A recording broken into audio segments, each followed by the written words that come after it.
সম্মানিত দর্শক শ্রোতা সকলের প্রতি সালাম রইল। আসসালামু আলাইকুম।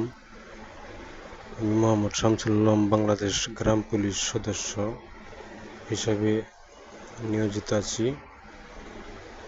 বিগত 2-2.5 বছর যাবৎ চাকরিতে যোগদান করেছি, চাকরি করতেছি। আমাদের কাজ কাম করতে হয়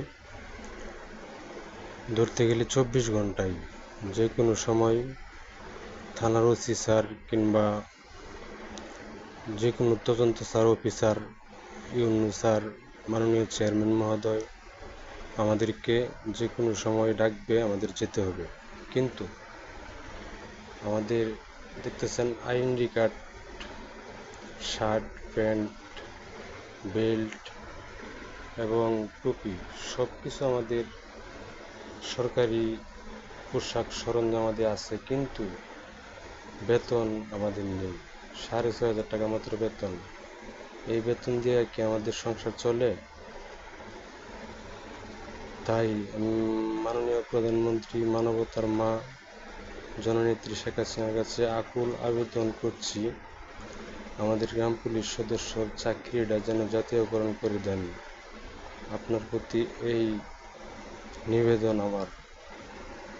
নেত্রকোনা জেলা থেকে সকল গ্রাম পুলিশ সদস্যের পক্ষ থেকে আমি জানাচ্ছি মাননীয় প্রধানমন্ত্রী দেশরত্ন শেখ হাসিনাকে শুভেচ্ছা ও অভিনন্দন,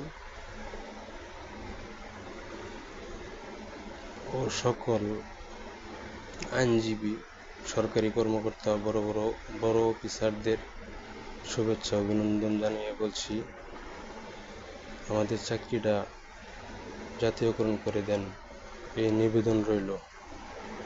এই বলে আমার কথা শেষ করছি। সারা পৃথিবীর মানুষ সুখী হোক, শান্তিতে থাকুক। সারা বাংলাদেশের 47,000 গ্রাম পুলিশ সদস্যর জয় হোক, জাতীয়করণ হোক, এই কামনাই করছি। আবারও সকলের প্রতি সালাম রইল। আসসালামু আলাইকুম রহমতুল্লাহ বারাকাতুহু।